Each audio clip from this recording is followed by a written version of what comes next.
नमस्कार दोस्तों, आखिर ऐसा क्यों में आप सभी का स्वागत है। दोस्तों, एक छोटा सा देश जो खिलाता है पूरी दुनिया को खाना, जी हाँ, अपने क्षेत्रफल की दृष्टि से सबसे छोटा लेकिन पेट भरता है पूरी दुनिया का। आज की इस वीडियो में बात करेंगे एक ऐसे देश की जो दुनिया भर का पेट भरता है। इससे पहले यदि आप मेरे चैनल पर नए हैं तो मेरे चैनल आखिर ऐसा क्यों को जरूर सब्सक्राइब करें। दोस्तों, अगर बात करें खेती की तो हमारे जहन में सबसे पहले एक नाम आता है भारत। भारत खेती के मामले में सबसे आगे रहता है और अपने लेन देन के मामले में भी भारत बहुत से खाने पीने की चीजों को अपने पड़ोसी देशों को भेजता है। इसकी वजह से बहुत से देशों का भारत पेट भरता है। पर अगर बात करें पूरे देश की, पूरी दुनिया की, तो नीदरलैंड एक ऐसा देश है जो पूरी दुनिया का पेट भरता है। ये क्षेत्रफल की नजर से बहुत ही छोटा है। अब आप सोच रहे होंगे कि छोटा सा देश दुनिया का पेट कैसे भरता है, तो इसलिए दोस्तों वीडियो के अंत तक जरूर बने रहें।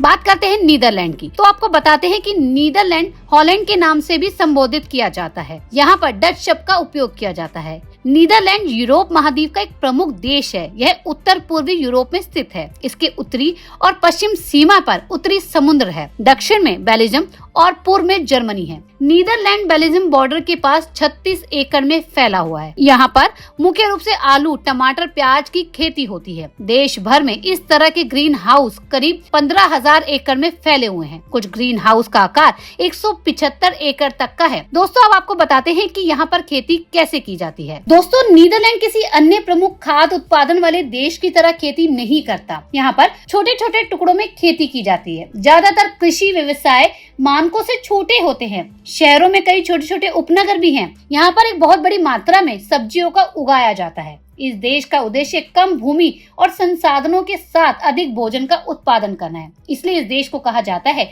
कि ये देश पूरी दुनिया का पेट भरता है।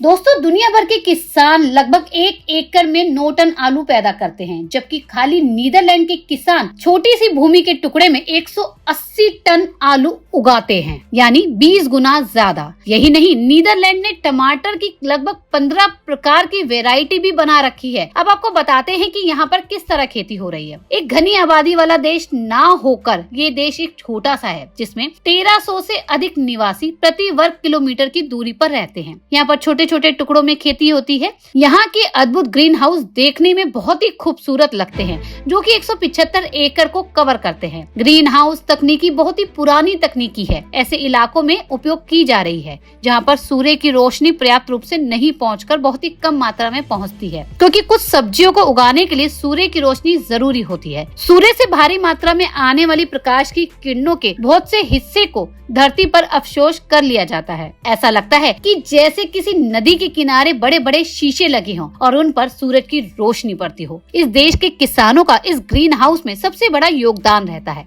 यहाँ के लगभग आधे से ज्यादा किसानों ने खेती के लिए पानी के इस्तेमाल में लगभग 90% तक की कमी कर दी गई है। ग्रीन हाउस में उगाए जाने वाले पौधों में ना किसी तरह का केमिकल होता है और ना ही कोई कीटनाशक दवाई होती है। अपने इसी तरीके से ये देश दुनिया भर का पेट भरता है। ये देश अपने ग्रीन हाउस के दम पर सब्जियों को उगाता है और बाकी देशों को भेजता है। ये ऐसी सब्जियों का उत्पादन करता है जिसमें किसी भी तरह का कोई केमिकल नहीं होता। आपको बता दें कि खेती में अमेरिका नंबर 1 है, तो नीदरलैंड दुनिया भर में नंबर 2 पर है। सरकार ने फसल उत्पादन का लक्ष्य 2 गुना किया है। खेती को टेक्नोलॉजी से जोड़ा है। फसल बढ़ाने के लिए उन्नत बीज बनाए हैं। ये देश अपनी फसलों पर, अपनी खेती पर बहुत मेहनत करते हैं। इसी वजह से कहा जाता है कि नीदरलैंड एक छोटा देश होकर भी पूरी दुनिया का पेट भरता है। दोस्तों, आपको ये वीडियो कैसी लगी हमें कमेंट करके जरूर बताएं। साथ ही आपकी फेवरेट सब्जी हमें जरूर कमेंट करें।